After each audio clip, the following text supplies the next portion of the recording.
இந்த விடயம் வந்து எனக்கு லேட்டா கிடைச்சுதா இல்ல உங்களுக்கு முதலே தெரியுமா அப்படி என்பதை கேட்டதுக்கு அப்புறம் கமெண்ட்ல வந்து சொல்லுங்க. இன்னைக்கு தான் ஒரு கிரியேட்டிவிட்டி டீம்ல இருக்கிற ஒரு நண்பரோட மீட். நம்மளுடைய சேனல்ல 6 வருடங்களா பார்ப்பவர்களுக்கு தெரியும் நம்ம பிக் பாஸ்ல எப்படி சொல்லி அடிப்போம் அப்படின்னு. யார் வின் பண்ண போறதா இருந்தாலும் சரி, யார் எவிக்டா இருந்தாலும் சரி, இல்ல விஜய் டிவில போற வேற நிகழ்ச்சிகளா இருந்தாலும் சரி, நம்ம நடக்க முதல் ஆரம்பத்திலே சொல்லிடுவோம். அது 100% நடந்திருக்கு. ஒன்னு என்னுடைய கணிப்பு, இன்னொன்னு அப்டேட். சரிங்களா? சரி, அப்படி இருக்கீங்களா இன்னைக்கு வந்து விஷால் அவர்கள், அன்ஷிதா அவர்களை பற்றி ஒரு தகவல் ஒன்று கிடைச்சிது. ஐயோ, அது நடந்திருந்தா இன்னைக்கு வேற மாதிரி இருந்திருக்குமே அப்படின்ற மாதிரி. சரி, அது என்ன முடியும் அப்படி என்பதை சொல்றேன். நீங்க எத்தனை பேர் இதை முதலே கேள்விப்பட்டீங்க, உங்களுக்கு தெரியும் அப்படின்றதையும் கமெண்ட்ல சொல்லுங்க. ஓகே, அடுத்தது வந்து அன்ஷிதா அவர்கள் 3 முகம் சம்பவம். அது என்ன, இதுதான்டா அன்ஷிதா அப்படின்ற மாதிரி சொல்லி அடிச்சாங்க. அது என்ன அப்படின்றத வந்து பார்க்கலாம். அடுத்தது முத்துக்குமரன் மக்களை ஏமாத்தினாரான்ற மாதிரி சௌந்தர்யாவோட பிஆர் டீம். அந்த அம்மா ஒண்ணுமே இல்லாம தான் இருக்காங்க. அடுத்த மாயா தான். மாயா பிக் பாஸ் வீட்டில் இருக்கக்குள்ள எனக்கு அமெரிக்க ஜனாதிபதியை தெரியும், அந்த இதை தெரியும், 4 படம் இருக்கு அப்படின்னு ஏமாத்தினாங்க. இந்த அம்மா வந்து இந்த அம்மாவுக்கு பிஆர் வேலை பண்ணவர் 2 படம் புக் ஆச்சு, ஒண்ணுமே இல்லை. சரி, இந்த கூட்டம் முத்துக்குமாரனை பத்தி தப்பா பேசி கொண்டிருக்கு. இப்ப கூட அவ்வளவுக்கு அடி பலமா இருக்கு. சரி, அதற்கு வந்து ஒரு 10 அடியை வந்து கொடுத்துருவோம். சரிங்களா? அடுத்தது வந்து இந்த ஜோடி ஆயுரெட்டி டாப் 2 எனக்கு தெரிஞ்சு என்ன அவங்க யாரு அப்படின்றத வந்து பார்க்கலாம். ஸோ ஓகே, ஃபர்ஸ்ட் வந்து என்ன விடியம் அப்படின்னா, இந்த ஜோடி ஆயுரெடி இருக்குல்ல. ஸோ இந்த ஜோடி ஆயுரெடி சீசன் 2ல வந்து பார்த்தீங்கன்னா அன்ஷிதா அவர்கள், விஜய், விஷால் அவர்கள், ஸோ அப்படின்ற மாதிரி ஒரு டோக்கன் இருந்திருக்கு. இல்லை, என்னோட பேசினவங்க வந்து பெரிய ஒரு நபர். சரிங்களா? ஸோ அவங்க கூட இன்னைக்கு கிட்டத்தட்ட 1.5 மணிக்கு நான் பேசியிருந்தேன். அப்போ வந்து சொன்னாங்க, ஃபர்ஸ்ட் வந்து கான்டெஸ்டன்ஸ்ல வந்து விஷால் அவர்களுடைய பேரும் வந்து இருந்தது. பிக் பாஸ்ல வந்து எப்படி பிக் பாஸ் சீசன் 5 முடிஞ்சதுக்கு அப்புறம் பிபி ஜோடிகள்ல வந்து அமீர் பாவனி வந்தாங்களோ, ஸோ அதே போல வந்து இங்க வந்து அன்ஷிதா அவர்களும் விஜய் விஷால் அவர்களும் டீம் வந்து ஆரம்பத்தில் வந்து பிளான் பண்ணியிருந்தாங்க. பட் விஷால் அவர்களுடைய கால் ஷீட் இது, அவருடைய அந்த படங்கள் இது, ஸோ அதனால வந்து அது நடக்காம போச்சு அப்படின்ற மாதிரி சொல்லியிருந்தாங்க. அதை கேட்கக்குள்ள எனக்கு வந்து ஐயோ, நடந்திருந்தா இன்னைக்கு வேற மாதிரி இருந்திருக்குமே அப்படின்ற மாதிரி இருக்கும். ஷோவோட இதுவே எங்கேயோ போயிருக்கும். இன்னைக்கு இந்த ஊ சொல்றியால அன்ஷிதா வந்து ஒரு கெஸ்டா தான் வர்றாங்க. ஆனா அங்க அன்ஷிதாவோட முகத்தை காமிச்சோடனே அந்த ஊ சொல்றியா இதற்கு முதல் இல்லாத அளவுக்கு அந்த ஒரு நெருப்பு பத்திக்கிச்சு. அதுதான் ஒரு ஆர்டிஸ்டுக்கு வேணும். ஸோ அப்படி இருக்கக்குள்ள விஷால் அண்ட் அன்ஷிதா வந்து இன்னொரு ஷோக்குள்ள, அதுவும் இந்த பிக் பாஸ் 8 முடிஞ்ச சூட்டோட வந்து அவங்க போவைக்குள்ள அப்படின்னா, இவன் அமீர் பாவனி ரசிகர்களோட ஒரு ட்ரீம் இது அப்படின்னா பிக் பாஸ் 5 சொல்ல மாட்டாங்க, பிபி ஜோடிகளை சொல்லுவாங்க. ஏன்னா டான்ஸே தெரியாத பாவனி அவர்களை, அமீர் அவர்கள் எப்படி அந்த டான்ஸை பிக்கப் பண்ணி அந்த டைட்டில் அடிச்சதெல்லாம் படங்கள்லாம் நம்ம வந்து பார்க்க முடியும். இதெல்லாம் நடக்குமா அப்படின்னு மாதிரி தான். ஸோ அப்படி இருக்கக்குள்ள அன்ஷிதா இஸ் அ ஃபைட்டர். அவங்களுக்கு லேர்னிங் வந்து ரொம்ப ஈஸியாக வரும். அவங்க டான்ஸை லவ் பண்ணுறாங்க.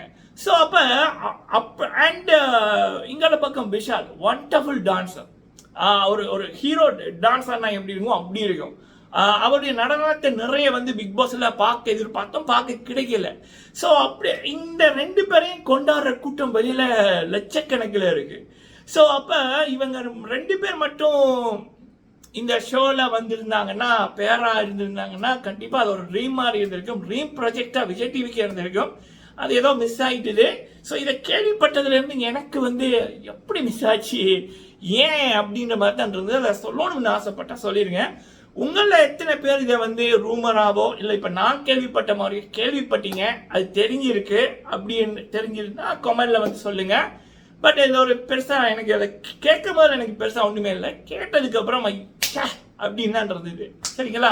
உங்களுடைய கருத்துக்களை சொல்லுங்க. பட் வாட் எவர், இப்போ அன்ஷிதா அண்ட் சாண்டி சுந்தர் அவர்கள் அவங்களுடைய ரீஎன்ட்ரிக்கு மக்கள் மிக ஆவலா வெயிட் பண்றாங்க. முக்கியமா அன்ஷிதா அவர்களுக்கு நடந்தது அவங்களோட வெளியேற்றம் துரோகம். அவங்க வந்து சேவ் ஆக வேண்டியவங்க. ஸோ அதனாலே மக்கள் வந்து அன்ஷிதா அவர்கள் பக்கம் நிற்கிறாங்க. கண்டிப்பா ஓகே, அதாவது இந்த விடயம் எனக்கு இப்போ கேள்விப்பட்டபடியா எனக்கு ஒரு இதாக இருந்துச்சு. அதை கேள்விப்பட்ட உடனே அவங்க கூட பேசினதுக்கப்புறம் வீடியோ போடுறேன். அப்போ நான் என்னோட அந்த எக்ஸ்பிரஷன்ஸை வந்து உங்ககிட்ட ஷேர் பண்ணிட்டேன். சரிங்களா? மற்றபடி ஓகே, நடப்பதெல்லாம் நல்லதுக்கு தான். இப்போ நல்லா தான் போகுது. Let's see. ஓகே, அடுத்தது வந்து பார்த்தீங்கன்னா அன்ஷிலா அவர்களுடைய சம்பவம். 3 முகம் 3 கெட்டப்பில் வந்தாங்க. சொல்றியா சொல்றியால அன்ஷிலா கிட்ட எனக்கு ரொம்ப பிடிச்சது என்ன அப்படின்னா, இதை எப்படி சொல்லலாம்னா, தர்ஷிகாவை பொறுத்த வரைக்கும் ஒரு ஃப்ரெண்டா இருந்தா கூட அவங்களுக்கு ஏதாவது ஒரு எப்படின்னா, ஒரு ஃப்ரெண்டு ஒரு எதிரி, அவங்களுடைய எதிரிக்கு வந்து ஒரு சப்போர்ட் இருக்கு வெளியில மக்கள் மத்தியில. ஆனா அவங்களோட ஃப்ரெண்டுக்கு வந்து அவங்க நல்லவங்க, ஆனா அவங்கள தப்பா காமிக்கிறது ஒரு கூட்டம், அதனால அவங்களுக்கு ஒரு கெட்ட பேரு. அப்படின்னா தர்ஷிகா வந்து எப்படின்னா, அவங்களுக்கு பிடிக்காட்டியும் மக்கள் சப்போர்ட் இருக்கா அப்படின்னு போட்டு ஃபேக்கா அந்த அந்த அந்த அவங்களுக்கு பிடிக்காதவங்க பக்கம் போவாங்க. ஆனா அன்ஷிலா அவர்கள் ஒருத்தங்க நல்லவங்க, அவங்களுக்கு பிடிச்சவங்கள பிடிக்காதவங்கள நல்லவங்க, ஆனா அவங்களுக்கு மக்கள் மத்தியில சப்போர்ட் வந்து இல்லை. இன்னொருத்தன் கெட்டவன் தப்பு பண்றான், அவனுக்கு வந்து மக்கள் மத்தியில எக்கச்சக்கமா சப்போர்ட் இருக்குனாலும் அன்ஷிலா வந்து உண்மையின் பக்கம் நிற்பாங்க, நல்லவங்க பக்கம் நிற்பாங்க. அதுதான் பிக் பாஸ் முடிஞ்சதுக்கு அப்புறம் அவங்க பண்ணி கொண்டிருக்காங்க. இதுதான் அன்ஷிலா. இன்னைக்கு ஷோ பார்க்கக்குள்ளேயே எவ்வளவு தூரம் அன்ஷிலா அவர்கள் வந்து அவ்வளோ பாசிட்டிவா அவங்களுடைய என்ட்ரி, அவங்களுடைய பேச்சு, இது ஈவன் தர்ஷிகா எல்லாம் ஒரு ஃப்ரெண்ட் மாதிரியே பண்ணல. சரிங்களா? மூட்டி விடுற வேலை, மாட்டி விடுற வேலை, நடிக்கிற வேலையெல்லாம் பண்ணாங்க பிக் பாஸ் முடிஞ்சதுக்கு அப்புறம். பட் அன்ஷிலா அவர்கள் வந்து எந்த வன்மமும் இல்லை, அவ்வளோ அழகா இருந்துச்சு, அவ்வளோ பாசிட்டிவிட்டியா இருந்தது. பாருங்க, நான் அன்ஷிலா அவர்களுக்காக தான் இன்னைக்கு ஊ சொல்றியா பார்த்தேன். அதுவும் அன்ஷிலா அவர்கள் பிரியங்கா அவர்களுடைய கெமோ வேற மாதிரி. சரிங்களா? ஓகே, அடுத்தது முத்துக்குமரன் அவர்கள் இந்த கட்சி சப்போர்ட் பண்ணிச்சு, இந்த கட்சி சப்போர்ட் பண்ணிச்சு, பிஆர் வச்சுட்டு போனார். பிக் பாஸுக்குள்ள போற எல்லாரையும் பிஆர் வைங்க அப்படின்னு தான் நானே சொல்றேன். சரிங்களா? ஆனா நம்ம வைக்கிறது மேட்டர்ல, உள்ளுக்குள்ள போய் அதுக்கு உழைப்பு போடணும். அதுதான் முக்கியம். இங்க சௌந்தர்யாவை பல பேருக்கு பிடிக்கல, மக்களுக்கு பிடிக்கலன்னா காரணம் அதை எப்படி ஒரு பொம்மையை கொண்டே உள்ளுக்குள்ள வச்சு போட்டு ஒரு பொம்மை இப்படி பண்ணிச்சு அப்படி பண்ணிக்கிட்டே அப்படின்னு சொன்னா காண்டாகும் இல்ல? அதே போல இந்த அம்மா அவ்வளவு பெரிய பிஆர் டீமுக்கு காசு செலவழிச்சு போட்டு உள்ளுக்குள்ள போய் ஒண்ணுமே பண்ணல. தின்றது, தூங்குறது, கியூட்ன்ற பேர்ல ஏதோ பண்றது, ஒரு நாளைக்கு 3-4 ட்ரெஸ்ஸை போட்டுட்டு சுத்துறது, மேக்கப் போட்டு சுத்துறது, அவ்வளவுதான். 2 வீக் தாண்ட கூட டிசர்விங் இல்லை. ஸோ அப்ப அப்படி நினைப்பாங்களா பிஆர் வைக்காதீங்க அப்படின்றதா சொல்றோம்.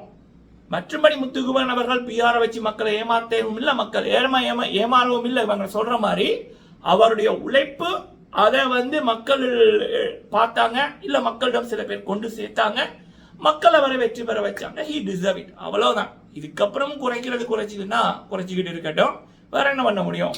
சரி, அடுத்தது ஜோடி ஆயுரடி. எனக்கு தெரிஞ்சு ஃபினாலேல வந்து கண்டிப்பா ராணி குமாரி அப்புறம் அபினவ் வெர்சஸ் டிஷேல். அவருடைய பேர் அபிஷேகா, இன்னொருத்தங்க டிஷேலோட பேர், அவங்க கண்டிப்பா இருப்பாங்க அப்படின்னு தோணுது. வெறித்தனமா இருக்கு. So Rani and Abhinav deserve the title. Waiting. நீங்க உங்களுடைய கருத்துக்களை சொல்லுங்க.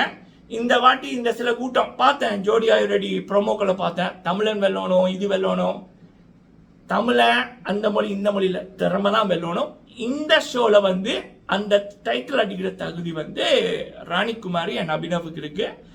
இந்த வாட்டி அந்த தமிழ் ஜோடி தான் வின் பண்ணணும்ன்றது நடக்காது. சரிங்களா? இந்த சீசன் 9லையும் பிக் பாஸ்ல கண்டிப்பா மாற்றங்கள் இருந்தால் நல்லா இருக்கும். பார்ப்போம். நீங்க உங்களோட கருத்துக்களை சொல்லுங்க. நன்றி.